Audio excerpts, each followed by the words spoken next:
For several days, Mei, Milo, and Rin travelled across the countryside of the Isle of Kortos in Mei's wagon. Things were peaceful, calm. For the three companions, it was a nice change of pace.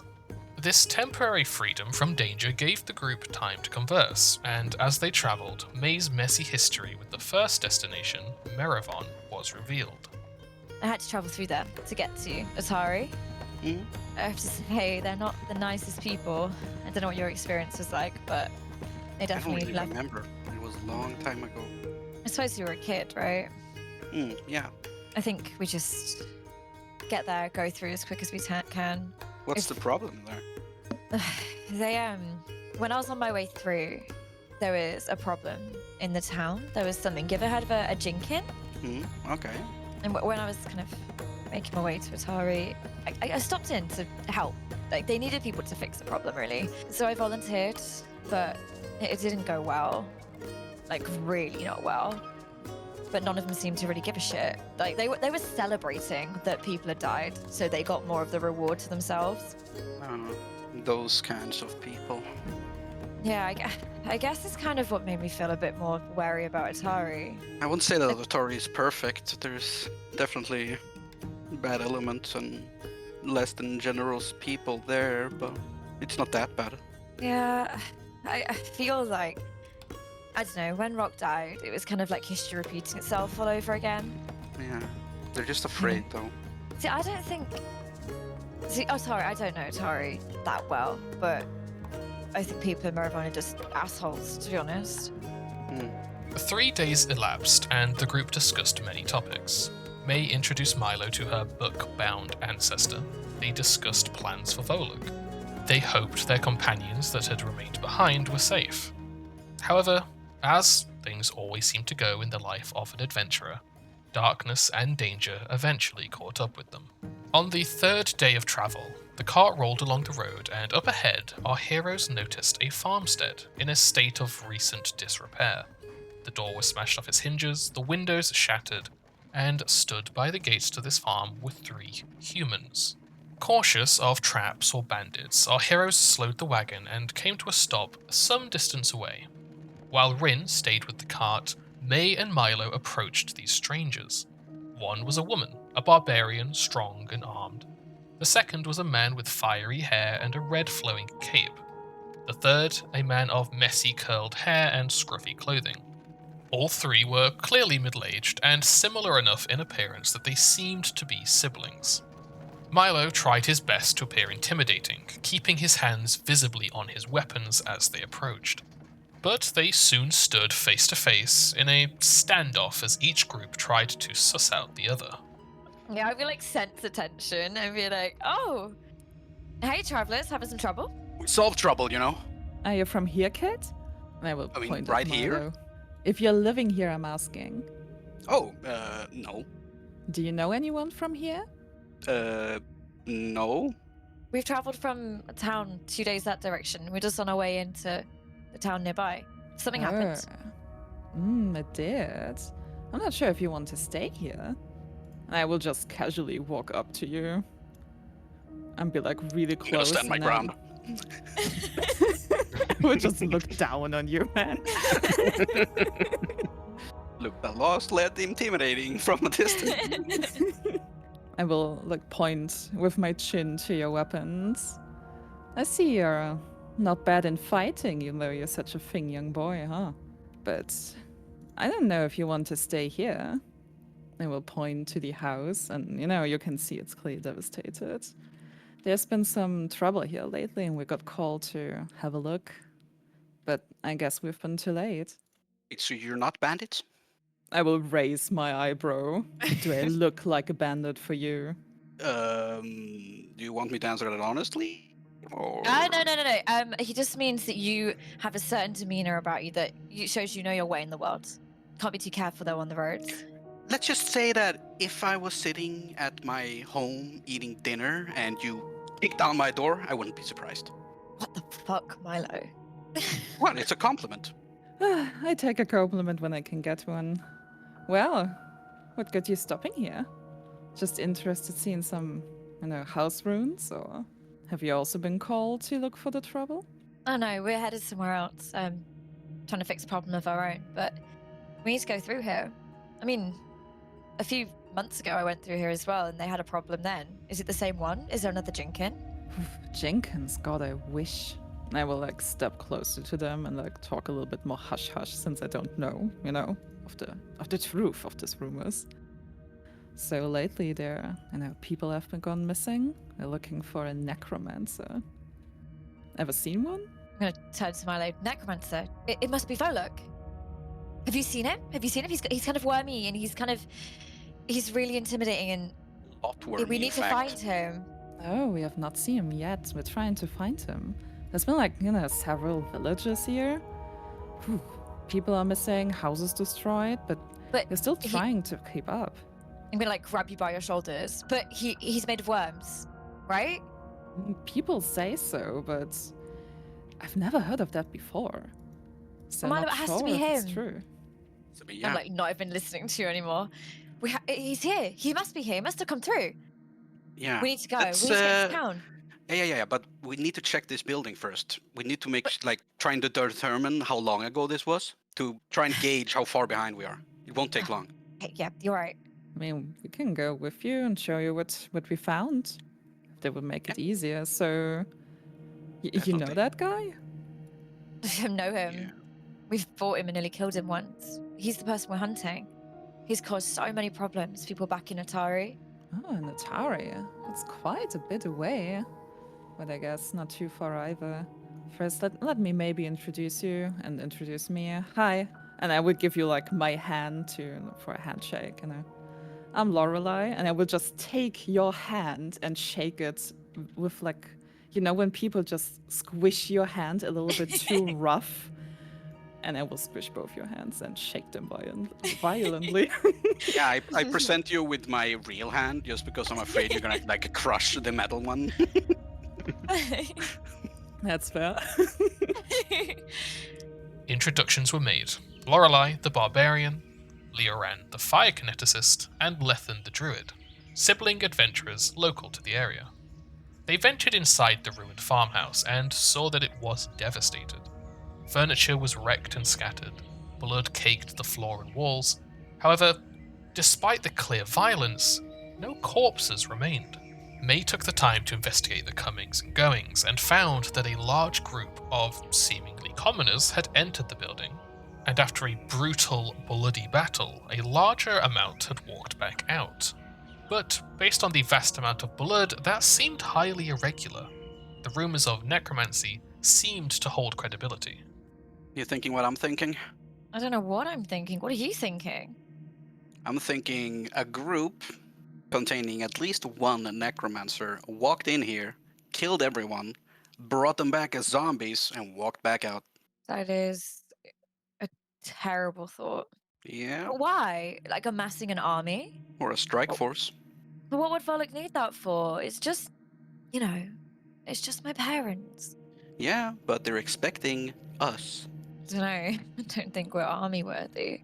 Well, based on what we've accomplished so far, and given that we almost killed him once, I wouldn't begrudge him being cautious. Guess. What do you think? Do we team up with these three? They seem like they're going for the same cause we are. Could use the extra help. Yeah, definitely. And they do look capable. As the group discussed possible events, they heard a thud from the roof above. They filed out of the building and saw an undead Tengu. A cleric of Nimbaloth had landed on the roof. Once it was sure it had their attention, the undead spoke to our heroes. It's good to see you on your way, although we were expecting a few more of you. Well, we have important things back in town, so... That's fine. We have plans for the rest. It looks at the three siblings, and these ones are not needed. Where's Volluk? He's waiting for you. Where's my mother? If you've heard her, I swear to God. She's with him. You'll see her when you see him. You're on the right tracks there. Very good. Very clever. And why are you here? Just to taunt us? No, I'm here to deal with the add-ons. It looks angrily at the siblings. You can make your way to the next town, and I'll deal with these three. How about we just team up and deal with you? Well, that would be a shame. It would make my life a little harder, but... What life? The creature that attacked was a Nimbleoth's Dead, a monster that I created to essentially be a juiced-up cleric of Nimbleoth. It's armed with a +1 striking flail, it has a bunch of offensive spells, and of course it has a couple of extra harm spells thrown on top of that. Being an undead, these harm spells would be useful for both offense and healing.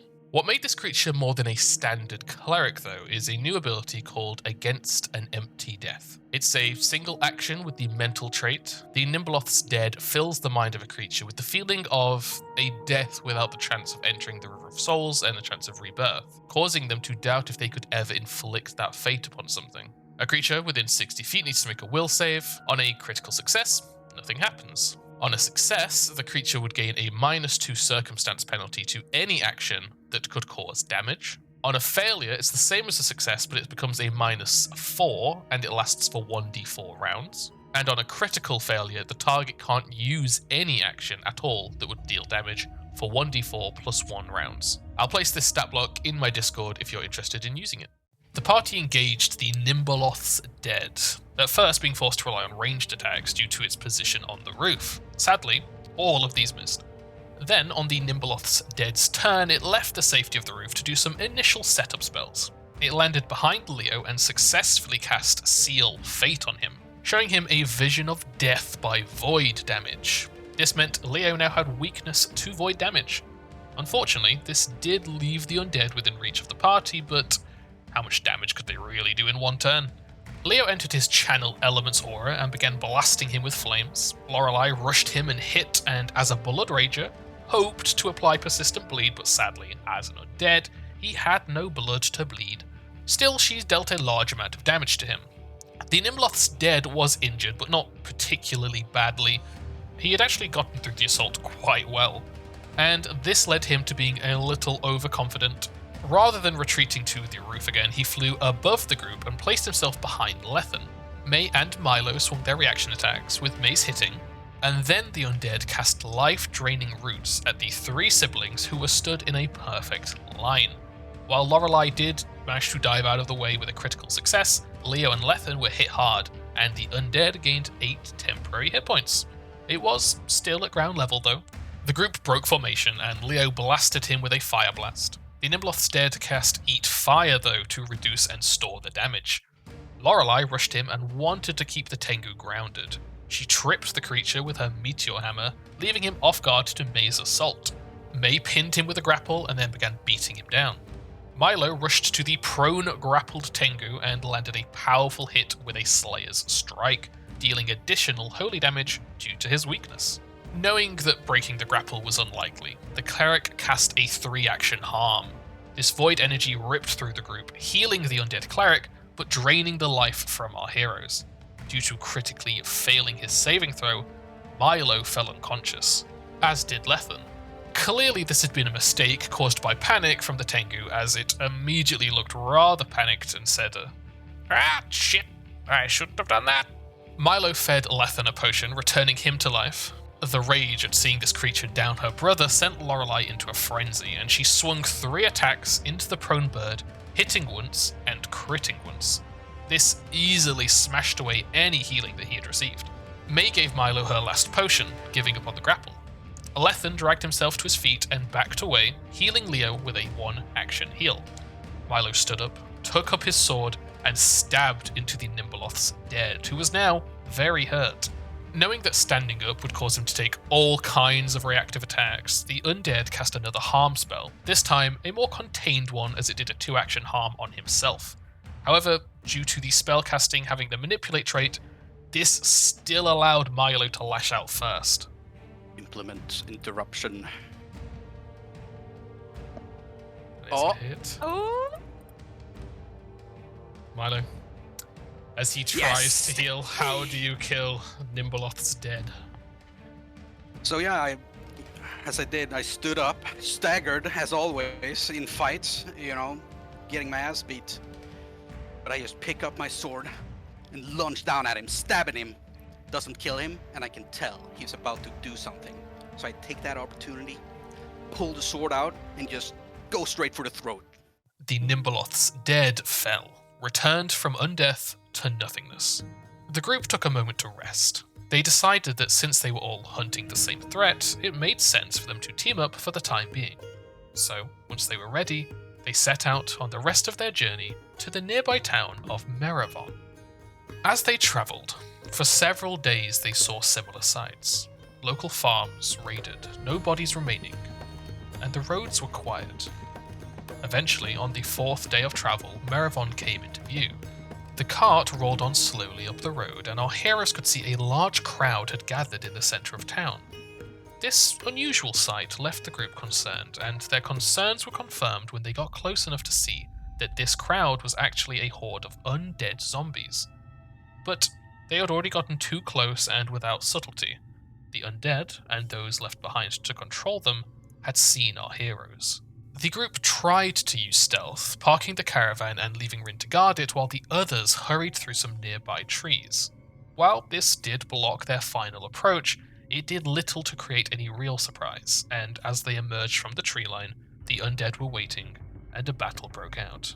This battle involved a zombie horde troop and 3 Urdefon warriors that Belcora had lent to Volluk to get the job done. The last time I used a troop, I intentionally made it a little too weak because it was part of a 2-step battle. So this time I was interested in giving them a fair fight and seeing how it went. Honestly, this whole side adventure is kind of an excuse for me to throw troops at the players and see how I feel about them. The Shambler troop doesn't have anything too interesting going on, to be fair. It's a permanently slowed creature that does have a sickening aura, but that's kind of it. Damage-wise, they get near and they start swinging wildly. The Urdefon warriors are basic but dangerous fighters. They have bows, they have cool Roka swords that have a deadly D8. They do have a few fun extras though. Ravenous Attack combines a sword and a bite strike, and Wicked Bite means that once they land a bite attack, they might leave their target drained or enfeebled, depending on a fort save. Safe to say this should be a pretty fun fight, and it's on a nice open field, which is a lovely change of pace from the Abomination Vaults.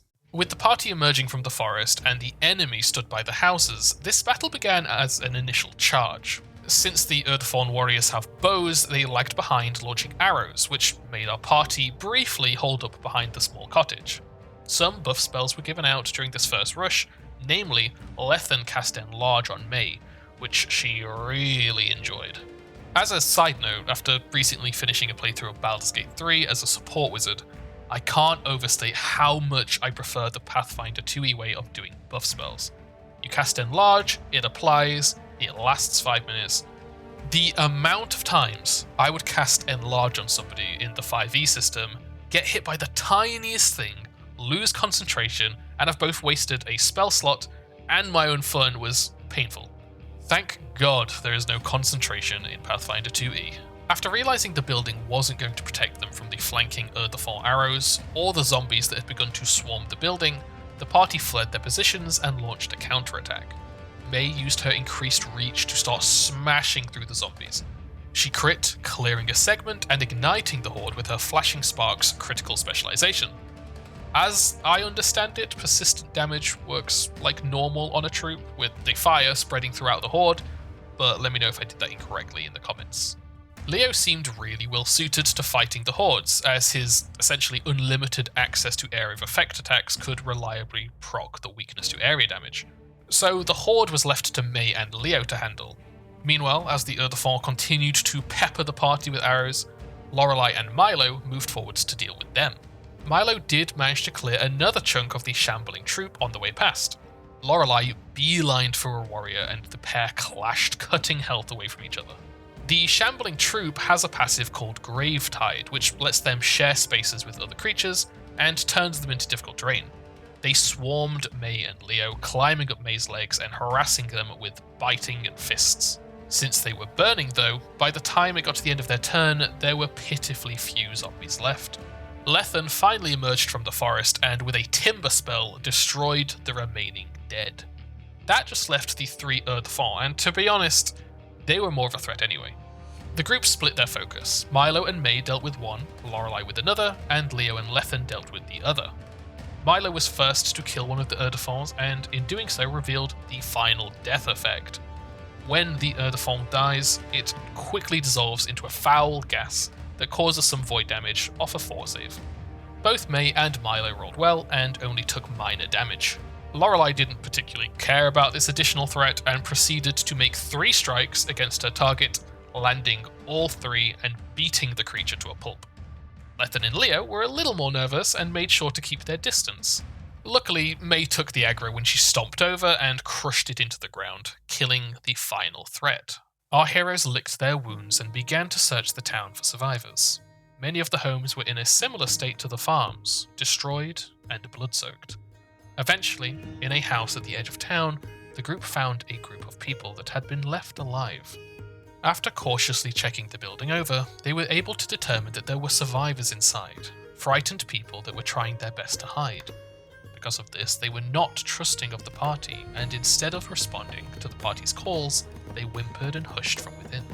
This led to Lorelei forcing the door open. We're adventurers! We're here to save you! There's apprehensive, hushed voices within. We've killed all the zombies! Make a diplomacy check. You hear Nice. a voice from inside. They're all gone. Every one of them. Yeah! Yeah, all of them! You hear some more hushed voices, and then a couple of seconds later, the door slowly creaks open, and you see a very elderly father, a man looking out from between the door, and you see behind him there's half a dozen various farm people, all looking very scared, very malnourished. But when they get a look at you and see that you're not undead or the creepy see-through fleshed people, they open the door and begin to sort of step out timidly. How long have you been in there for? About a week. Is that how long they've been outside? Yes, I think so. Thank you for helping us. Of course. Can you tell us what happened? This man and a few strange translucent people came into town with a small army of undead, and they started killing and turning and raising people. They didn't kill all of us. I heard them I overheard them saying something about needing rations. I think they were planning on eating us. Oh, most likely. Have you got anywhere you can go that's safe? Have you got any transport to the nearest town? No, I don't want to just leave you here. This is where we've always been. We need to take care of things here. Yeah, I agree. It should be safe now. We'll, check the perimeter and such before we move on, but we are on a quest of our own, so we cannot stick around. But we'll secure the area as best we can before we go. Okay. Well, thank you for doing what you did. Yes, of course. We do have a healer here if any of you are hurt. Perhaps he can have a look over you. No, it's mostly scratches and bruises. We just need a good meal, I think. Some water. But we have that here, so we can look after ourselves, I think.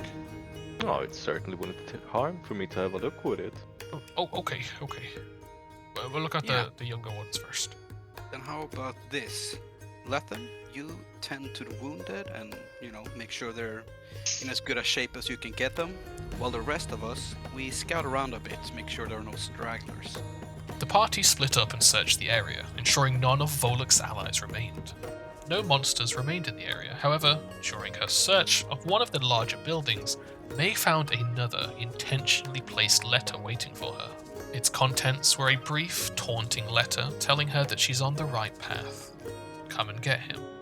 Lorelei, having been targeted for her presence once already, was cautious of watching eyes. She scanned the area, searching for a scout. It was only when she looked up that she saw a dark shape high in the sky. Not a moment after she locked eyes on it, the winged shape took off to the north. So, I guess we're heading north, right? Northwest, I think? Isn't that what the town is? I think we had a little spy here. So, they flew north. We should have that too. Yeah, I didn't find any stragglers, so I'm sure these people will be fine. We'll check in on them on our way back once we've vanquished the foe and saved the day. Sounds good to me. With a final check and goodbye to the people of Merivon, our heroes set out once more, back on the road and now heading for Mei's hometown of Broome. The days began to roll by and Mei began to doubt the wisdom in her actions. This was absolutely a trap, an intentionally obvious one. And pull out the note. In the town, I found this. Oh, He knows we're coming. Like, really knows. yeah. I mean, we're playing into what he wants, and we have been from the start, I think. Just Definitely a trap. be honest, though. Do you think I'm doing the right thing? I think you're doing the only thing you can do. Right? It just before, it was me. Like, the only danger was me. Now I'm dragging you and the other 3 into this, and I just don't want people to get hurt because of me. Yeah, well, I'm doing this with my eyes wide open, so, that's on me if something happens to me. But yeah, maybe that trio does seem dependable. I think it would be fair to tell them what we're working into. Yeah, I agree. I just think, one of them's already just nearly died in the last fight, and he doesn't care about them at all. I'd hate But to I think we're become... gonna need 'em. Yeah, definitely. I just don't want to become like the town that, sacrificed people left, right, and centre for what they needed. That's just not me. Yeah, no, I understand. But hey, how about we give them a rundown of what we're walking into? That it's definitely a trap. They know we're coming. They're goading us to come, but it's the only thing we can do because they have hostages that we cannot let them have. Yeah, I think you're right. They've proven that they're trustworthy and they're not in it for the wrong reasons. Yeah, they seem like good folks. Mei explained the full situation to the siblings. This was a trap set up for her and the rest of Rosewarden. He knew they were coming, and he would certainly be ready for them. The 3 siblings listened to the situation and calmly reassured her that they would be happy to help however they can. They were hunting him anyway, so they would not be backing down now.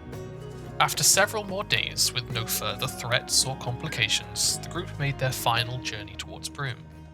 As a mountainous mining town, Broome could be clearly seen from a distance, and as they rolled closer, the party could make out the outer walls of the town, and closer along the road, a makeshift refugee camp.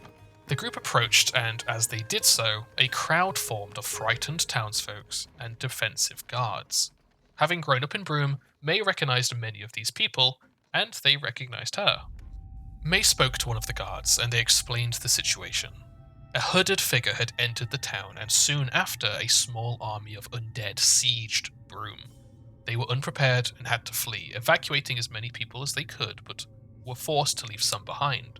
Those that remain will either be hostages or undead by now. Obviously, Mei's main priority was her parents. She asked about them specifically and learned that her mother had made it out, but her father had not.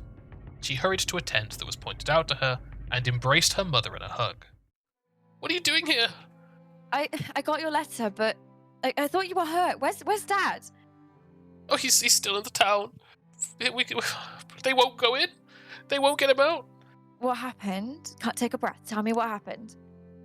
We sent the letter and then we thought we'd come and visit you since it had been a long time and we wanted to see how you were doing and make sure that you were safe.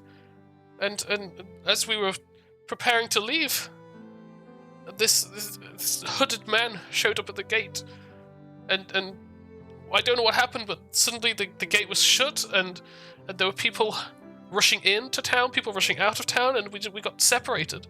I was pushed out by a wave of people, like a crowd, and your father couldn't get out, and he's been trapped in the town for several days now. Are you okay? Are you hurt? I'm okay. I'm fine. I'm not injured. Right. I'm sorry. This is all my fault. Why? Why would it be your fault? I've been helping this town with something that's been going on, and now one of the people we've been fighting has come here. I think he's attacked this town to try and get back at me. If it wasn't for me, he wouldn't be here. Why have you been fighting people? I thought you were working in a shop. Well, when people need help, I help them. And lots of people needed help. But it's fine. I'm okay. And it means I can help Dad now. Okay. Well, but please be careful. I mean, we don't really have a way in. I've got people with me. They can help. But look, I know this isn't the time or the place to do this, but I do really, really, really need to talk to you about something that I found. Do you remember the name I okay. mentioned? Yes. I do wish you wouldn't bring her up, though. Look, let's go into this tent. She turns around and takes you into the tent that she came out of, which is a very, I'll say a tent. It's a very makeshift tarpaulin wrapped over some logs, but it's quiet. What? How do you know that name? It's not about how I know. Why do you not want to talk about her? What did she do? It's dangerous. Why though?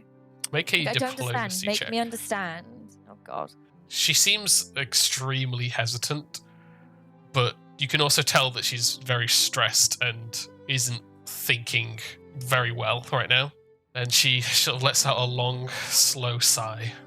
Mitsuyo, she wasn't killed, or she didn't die. She was bound. She was the greatest student that the Scorched Lily Monastery ever had. It's what our family was known for. She did all these incredible things. She saved countless lives. But she didn't know when to stop. There were things that were just too risky. She refused to think about whose ire she would be attracting when she tried to save certain people or do certain heroic acts. She thought the worst that would happen to her would be her own death. She thought she would die and then that would be the end of it. But she wanted to strive for greater things, and she decided that she was going to free one of the slaves of the god Fumiyoshi, the Lord of Envy. And he didn't kill her, but he did punish her. He took her soul and he put it in a diary, and he cursed her to consume her own legacy and her family to persist and extend her own suffering.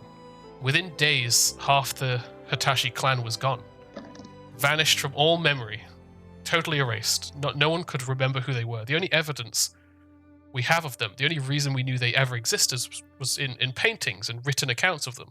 Everybody in the clan fled. Some tried to go to the god and beg forgiveness, and they were never heard from again.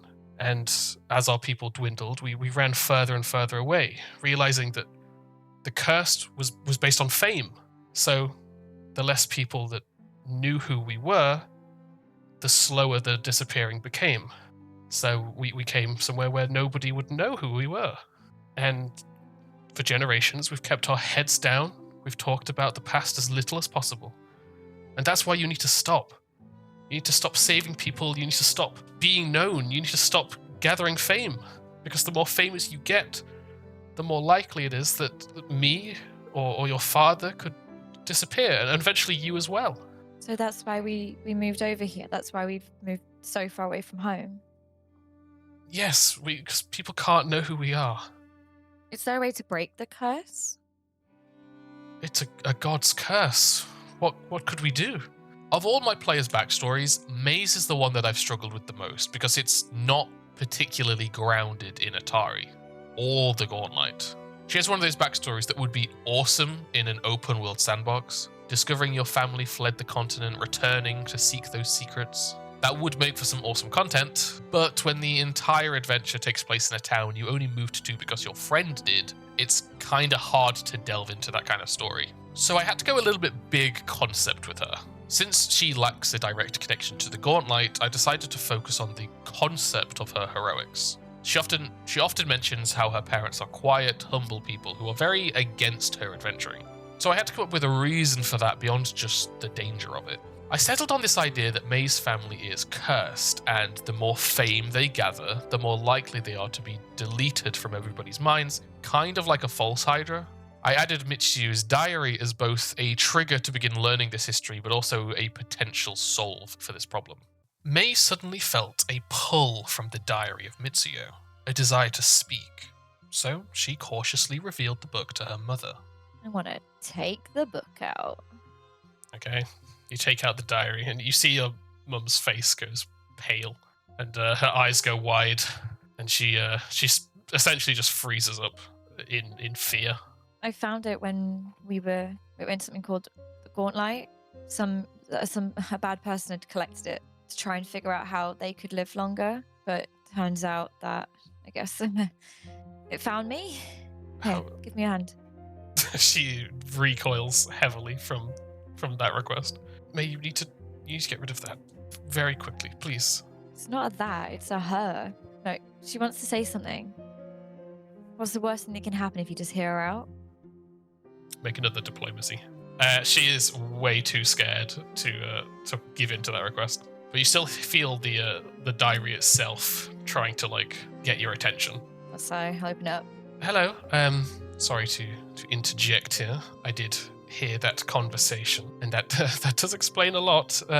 Such as why a lot of my memories are gone and my page is blank, I suppose. But on the topic of breaking whatever curse this is, I just thought I should remind you that ghastly Belcora woman was speaking with me quite regularly, hoping to learn what she could about how my soul had ended up here. And she did quite regularly taunt me, saying that she knew a way of transferring souls, and mocked me with the fact that she could move my soul out of this diary if she wanted to. She was quite smug about how her assistant had achieved some kind of soul transference between living creatures and dolls. I don't know if that's information we can use, but she apparently, her and her assistant knew how to move souls around, and potentially if my soul was taken out of this diary, that would break the curse. This was admittedly a pretty heavy-handed way of giving me this next step, but in my defense, the Abomination Vaults has trained my players to be very reactive. They discover a thing, they react to it. They discover a new thing, they react to it, etc. The adventure hasn't given them many opportunities to come up with their own ideas and make a plan for how they're going to enact those ideas, so I think this was both necessary and appreciated by the player. It was also a really good chance for me to add some final stakes before that last confrontation with Volluk. Since Volluk is the one who figured out the soul transference and made Mr. Beak, he is the one that she would need to talk to about discovering how to take Mizio out of that diary and hopefully break the curse. So I wanted Mei during this final confrontation to be debating whether she kills him or whether she needs to keep him alive to try and solve this big problem. After speaking with Mizio, Mei recalled Mr. Beak, confirming that she did know that Volluk was the one capable of saving her. But, interestingly, she instead decided to rely on Milo. Her hatred for Volluk was strong enough that letting him live wasn't an option, and she felt that given enough time and access to Volluk's lab, Milo could figure it out. Mei's mother was terrified to see this diary.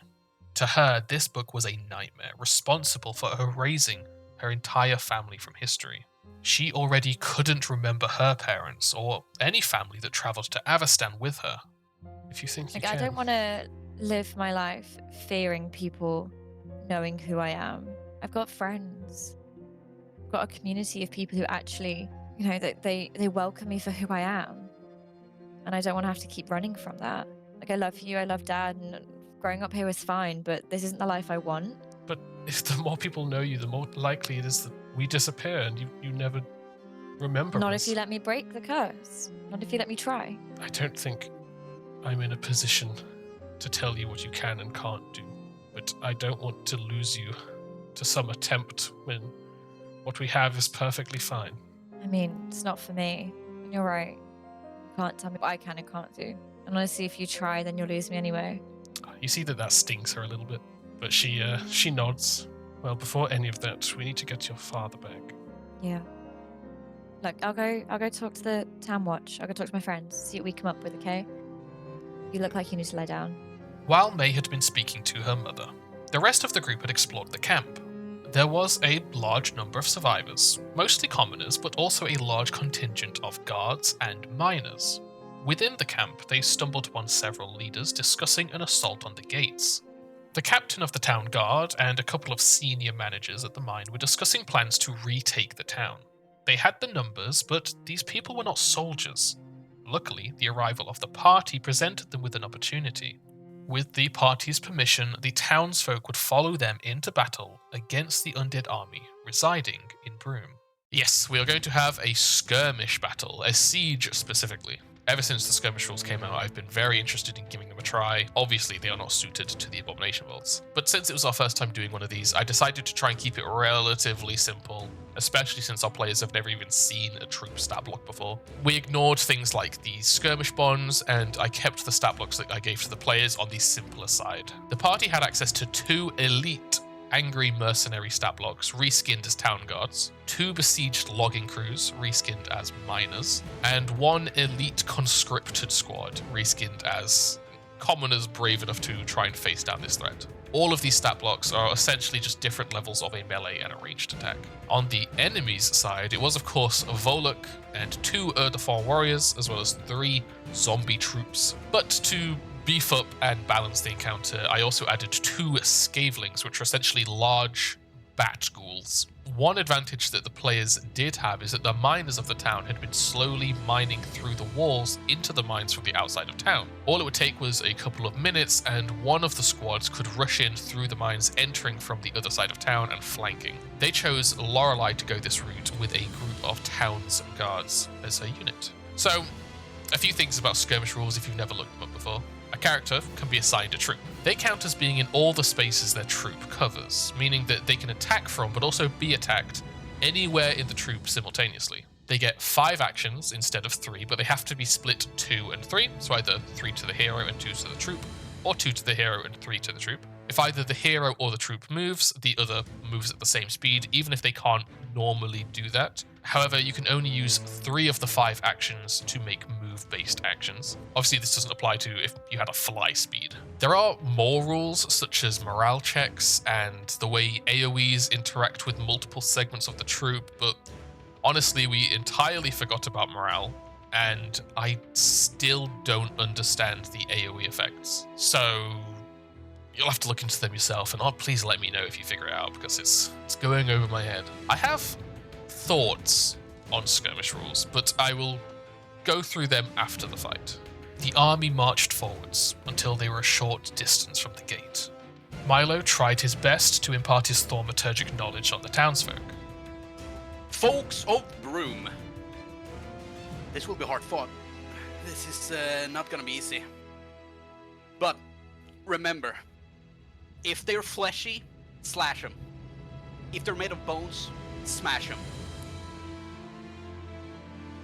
That's all I have to say. And then, Volluk finally made himself known, shouting over the walls to the group. I'm so glad that you have made it. I've been waiting so very long. You have admittedly embarrassed me once before my master. You will not do so again. We've been you once before. We can do it again. Why not come out and make things easier on you? We'll do it quick. A quick death is not what I seek for you. You and your men will die. This town will perish and be known as the first victim of Belcorra's wrath on the surface.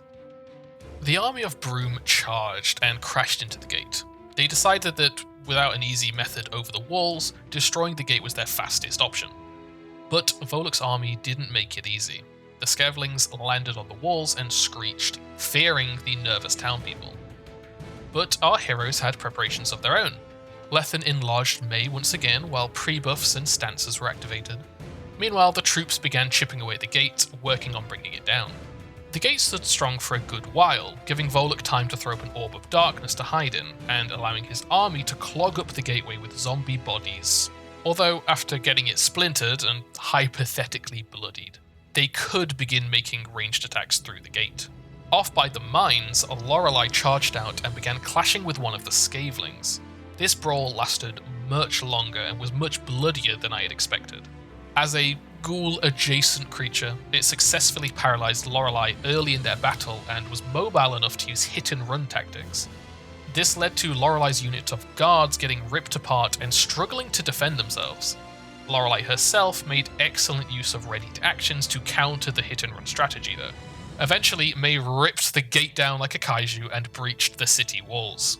This caused a wave of townsfolk and zombies to clash in the narrow entrance to the town.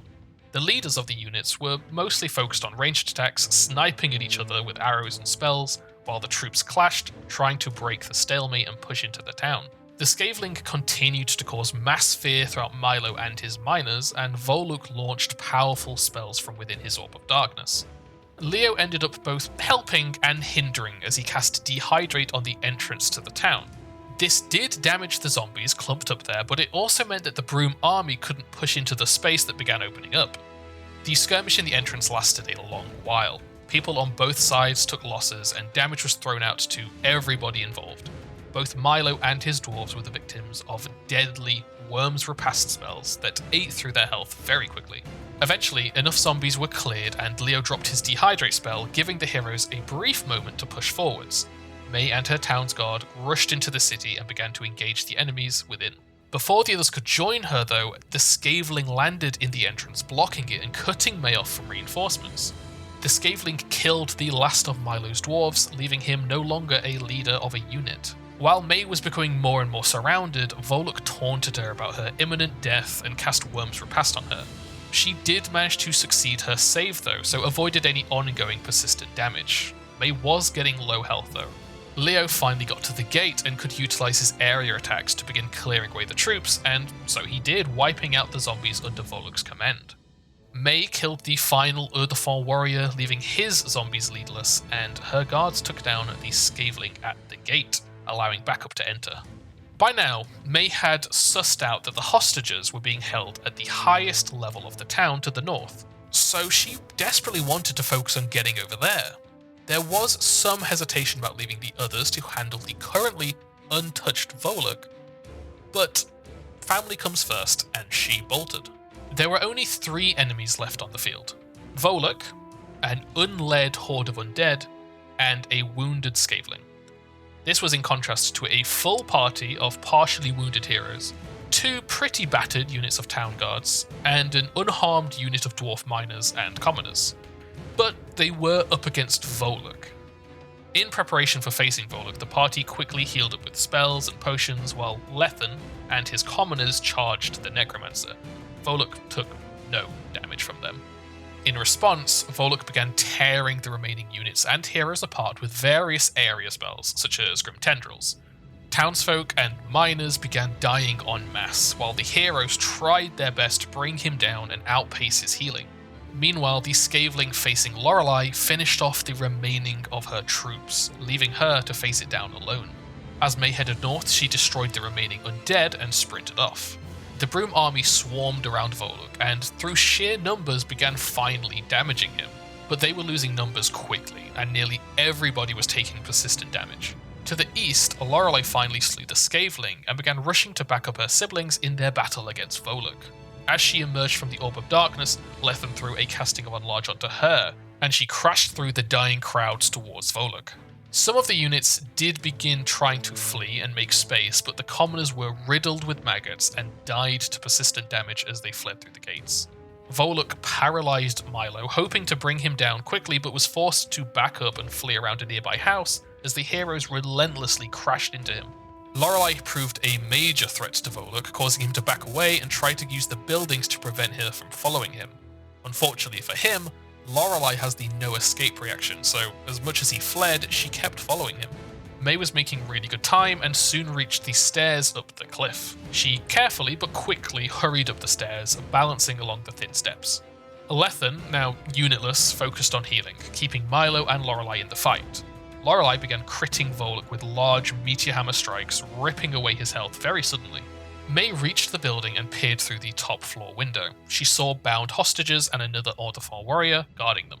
Using her giant form to her advantage, she punched out the window, grabbed the Urdefall, and then repositioned him with a critical success. We kind of cinematicked this as Mei reaching in as this giant and throwing him over the cliff face to splatter against the ground far below. The rest of the party continued to batter Volluk, and he realized he needed to free himself from the situation. He could see Mei across town trying to free her father and decided to dimension door across town towards her. Milo did manage to cut into him as he cast his spell, but it was not a crit, so it didn't break the spell. Volluk re-emerged at the base of the stairs and began hurrying up them to try and catch up with Mei. As he screeched some profanities at Mei, the rest of the party began rushing north, weaving between the buildings to try and catch up with the villain. Mei desperately searched for her father, but the rapidly approaching Volluk was more than a little distracting, and she couldn't find him in the crowd.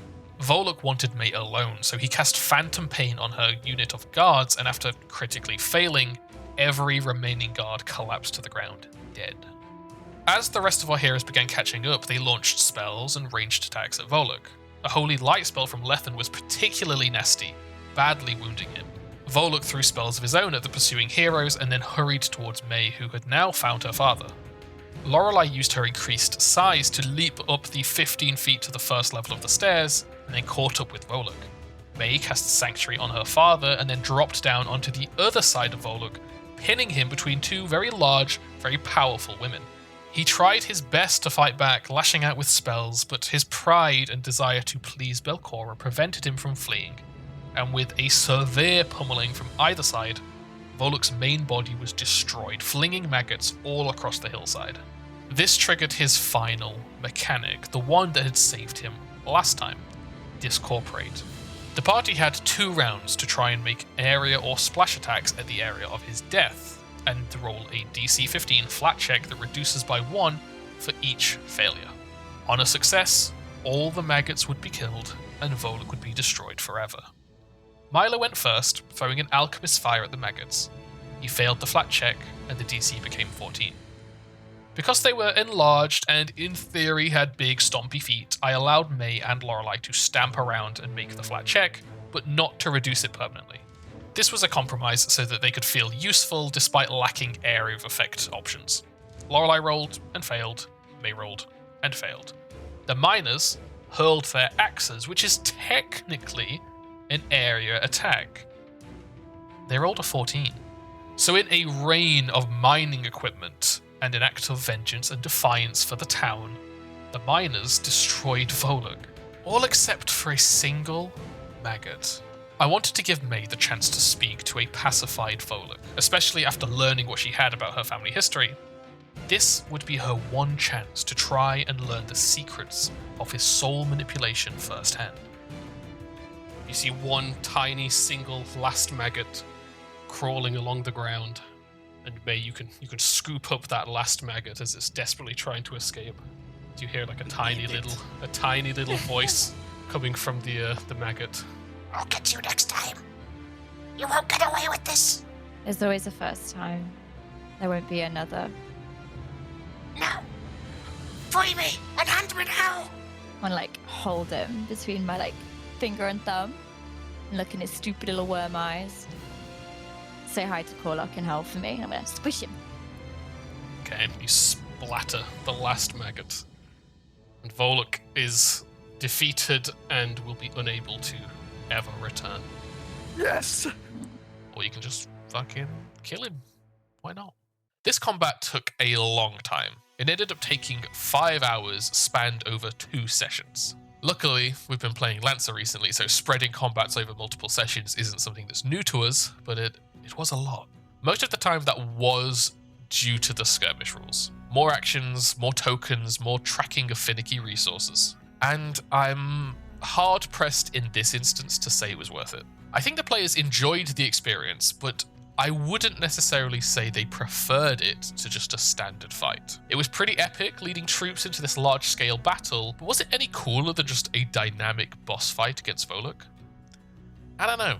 In World, this was kind of a disaster. Yes, they took the town back, but holy hell did they lose a lot of people to do it. Literally hundreds of townspeople died under their leadership. Maybe that was because of the nature of the encounter. Potentially, more diverse units could have alleviated some of that pain. Say if Lethen had a unit of archers and stood at the back, they might have survived. And to be honest, some of the rules of skirmish just don't work for me. The one that I really don't enjoy is the fact that the leader is in every space of the troop. I get why it's there, but from a tactical and realism standpoint, it kind of sucks. It means that you can't defend yourself well using cover or positioning, and if the enemy has AoE attacks, you're going to get chipped down with no counterplay. What I would do if I ran a skirmish counter again is I would have the leader be in all of the spaces during their turn, but at the end of their turn, they have to pick a specific spot to be stood in. This would allow them to still make use of cover, of line of sight, and other targeting rules. Having said all that though, I do really like troops. It's just skirmishing that I could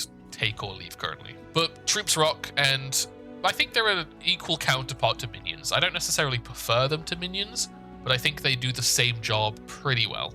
Overall, I think I do prefer games that are built from the ground up to use minions. But troops do rock. I will definitely be adding them to my GM bank of encounter designs. Mei rushed straight to her father and freed him from his bindings. Dad? Dad, where are you? Okay, you rush into the room and you see the collection of bound and gagged people, and you can remember which one is your father, and you rush over and he'll look so relieved to see you. Are you okay? Are you hurt? Mei, what are you doing here? Mei, thank you so much. How Look, did you you? need to get out of here. Okay. He tries his best to force himself to his feet and starts helping to unbind the rest of the people. Milo, get in here. We need help. And these people are hurt. After freeing the prisoners, our heroes escorted them out of town to the camp. This was a painful walk back through a mountain of corpses surrounding the main gate. The battle had been won, but it was at great cost to Broom. After ensuring Mei's father had been medically looked over, they returned to her mother and reunited as a family. Despite the lucky outcome from Mei's family, she felt a lot of guilt over the entire situation. We did it. We got him back. Thank A you. lot of people died, but they died for their town. We'll make sure we get a proper burial. I'm so sorry you got wrapped up in this. There's no reason for this to come all the way out here. This is my fault.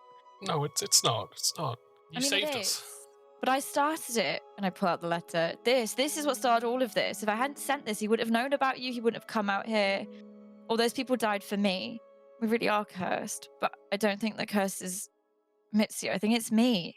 Everyone around me dies. Everyone. My friends back in Atari, the people I worked with in the town, even here, everyone dies. You see your parents look quite sad, obviously. You're not cursed. You're the one who saved everybody here. Evil people will do evil things. You can't take responsibility for the things awful people do. You're the one who came out here and you saved us. The evil thing would have been if nobody had shown up at all. The evil would have stayed there in the tower. It wouldn't have spread all the way out here. All these people's lives wouldn't have been touched with it. You don't know that. Then, if it wasn't him, somebody else could have come along. You don't have the responsibility of looking after everybody's morality. Bad things will happen everywhere. What makes people good is the fact that they do things to counter those evil people. But then I can't even do that anymore, can I? Look, Mum told me about the book. Mum told me about Mitsuo. She told me about the curse, and that I shouldn't do anything in case people know who we are. But now, the only way I can help is by helping people, and that'll make a name for myself, and it's all just spiraling. You see your dad looks a little shocked that your mum has told you about it, but he sort of thinks it through. I get that there's no good answer. I guess, I don't know, the person, we've been holding you back, and the person I saw today was a real hero. And, maybe don't try and make a name for yourself, but you can do good. Just small things, everyday small acts of kindness. You think? I think so. And your mother sort of pipes up. Maybe Mitsuo was on the right tracks with her idea. Maybe you can be a hero after all. Maybe you can help people. You just need to find a way of getting her out of that book. Right, yeah. I know I've only just got here, and I know you guys have got so much to rebuild, but I think the best place for me to go to figure out how to do that is back to Atari. I think the Gauntlet might have the answer. So I think once everything's kind of settled, I think I'm going to head back there. Do you think you'll be okay? I think we'll be okay. Your dad sort of puts a hand on your shoulder. Before you go, there's something I think it's time to give you. When you've got time, come back to the house with us. The group spent some time helping survivors. They healed the injured, cleaned the town, and helped anywhere they could. Eventually, Mei returned home with her allies and Rin at her side. The introductions were kind and welcoming, and the Hayashi family home was, for a short while, filled with joy and peace. Eventually, Mei's father stepped away to retrieve a parcel and handed it to Mei. Within were a set of beautiful enchanted hand wraps made from pink fabric decorated with vibrant orange lilies. As she placed them on, her movements produced a gentle trail of embers and the scent of spring flowers. Her father explained that these were the only relic that they still owned that came from their family's long and storied history. These were the hand wraps once owned by Mitsuyo. The group spent the rest of the day and the night together with Mei's family, but Atari and the Gauntlight were still waiting for their return, and Mei and Milo decided that they had to begin their journey home the following morning. Well, I guess it's goodbye. Thanks for everything. Thank you too. It was a short but a good journey together. Yeah, I mean, we kicked butt, right? We did. And maggot. Many mega butts. Well, if you're ever in our neck of the woods, let us know, yeah? Atari. We'll let you know if we're there. And No. keep doing your thing. These lands, they need more heroes around here. And Lethan, maybe you get someone to cure your ghoul fever, yeah? It's pretty nasty. I'll figure it out. Believe Okay. me, it sucks. Alright, we'll see you around. Good journey to you guys. And Likewise. you too. And so, this side excursion came to an end.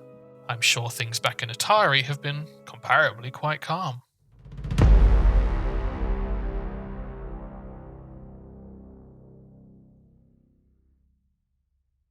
And thus ended our 4-session out of Atari adventure. In hindsight, I'm not thrilled at how this went down. While it was ultimately intended as a chance for me to mess about with troops and see how they tick, I feel that Volluk's ending was a little unsatisfying story-wise. He's been built up for so long now, and honestly, the skirmish encounter felt a little out of character for him. So while it was fun, I think a more sinister, intelligent approach would have made more sense, and been a bit more satisfying. Perhaps instead he should have been hiding and waiting, watching for Mei and Milo to arrive before employing a psychological attack. But there's no point lingering on the past. We have plenty more dungeon and villains to explore. Thank you so much for watching. I hope the wait wasn't too painful for this one. If you did enjoy this more refined editing style than just sort of footage playing in the background, let me know, because it does take more work, but if people enjoy it and it makes the videos more entertaining, then I think it is worth the time.